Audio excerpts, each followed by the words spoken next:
In this video I'm going to be showing how to use over-laminate labels in Lighthouse for Macs version 6. I have already created my label file and am ready to go for the final step, which is to actually enable the over-laminate setting. And there are two types of over-laminate printing within the software. There is the over-laminate ribbon and the laminating film. In this case I'm using the PVF over-laminate, which is a laminating film. To enable laminate printing, I need to move my mouse up just to the arrow next to where it says print. Click on this and you should see an option for printer settings. Choose this and another menu will then appear. In this menu, on the left hand side, you should see a section called Option for Output. And it is here where you'll see laminating ink ribbon and laminating film. As mentioned earlier, the PVF over-laminate is a laminating film, so I'm going to tick this option. A reminder will then appear on your screen to tell you to then press the cut button on your printer. This is required as it will then allow the printer to line up your print job to where it has actually started. So I will do this now.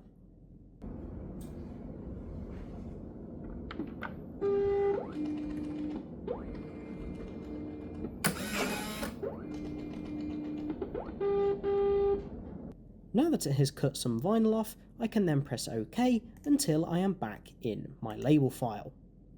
From here, I can then go to print just as I normally would. So I will choose print, set it to 1 page, and then choose print again, and the status monitor will then appear and it will begin printing.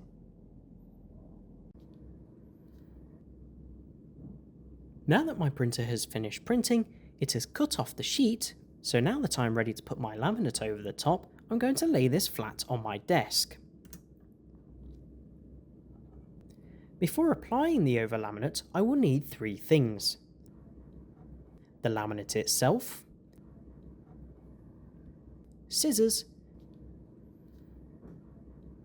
and also a squeegee. Now that I have these 3, I need to take my roll of over-laminate and I will need to measure it out so that I can have enough to cover this entire sheet. So I will grab my roll and I will hold it over the top of the sheet that has just been printed.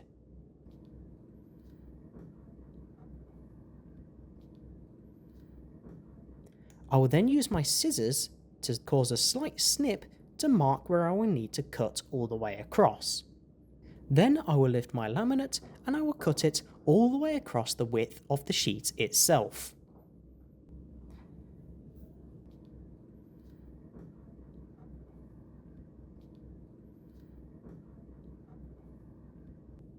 Now that I am left with a separate piece of over-laminate that will now cover the entire width of my vinyl, I will first of all fold back approximately 20mm of the backing paper.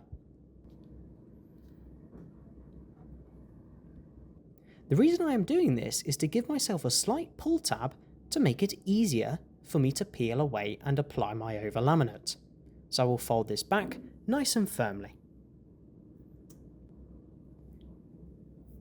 Now that this is folded, I'm actually going to lay this down so that the edge of the over-laminate slightly hangs onto the desk. This way it will all stick down together and it will anchor it in place. When I'm sticking this down, I need to line it up so that the actual sheet will line up with the vinyl underneath it. To make this easier, I'm going to use the holes on the sides of the vinyl and line them up on top of one another to get as best an alignment as I can. I'll then use the squeegee just to push down the first tab of my laminate. I'll make sure to firmly push out any air bubbles. Now that this is done, I'll grab the start of my sheet from my pull tab and pull myself back a little bit more of my over-laminate. And I will then take it bit by bit as I lay this down onto my vinyl. It is best not to do this all in one go, otherwise you will very likely get air bubbles.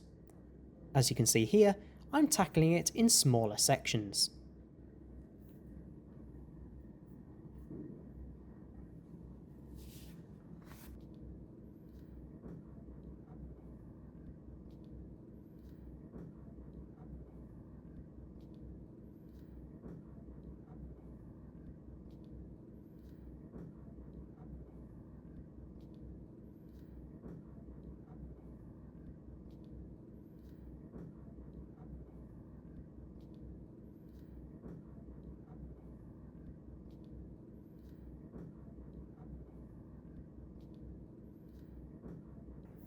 Now that my laminate is applied, I can then lift it off the desk, and I will need to make sure to snip off the leading edge that was previously stuck to the desk itself. This is to make sure that it doesn't get stuck inside of the printer. So I will snip this off now.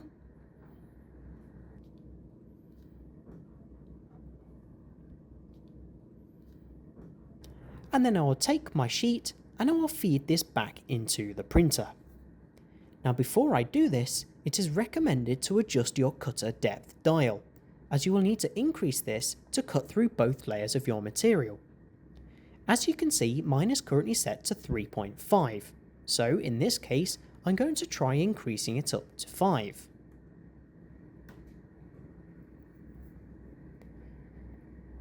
Now that my dial is adjusted, I'm going to take my sheet and put it back inside the printer. To make the process easier and to remember which way it goes into the printer itself, you can use the index holes on the side of the vinyl to make sure it goes in the correct way. As you can see in this case, my index holes are on the right side of my printer. Once your sheet is set, make sure to close down the lid so that it can carry on with the cutting process. Once this is complete, your vinyl will be fed out of the front of the printer again. The cutting has now finished, and if I have cut deep enough, then I will be able to simply peel away the excess from my label, and this will then leave my nice labels with their over laminate set to them.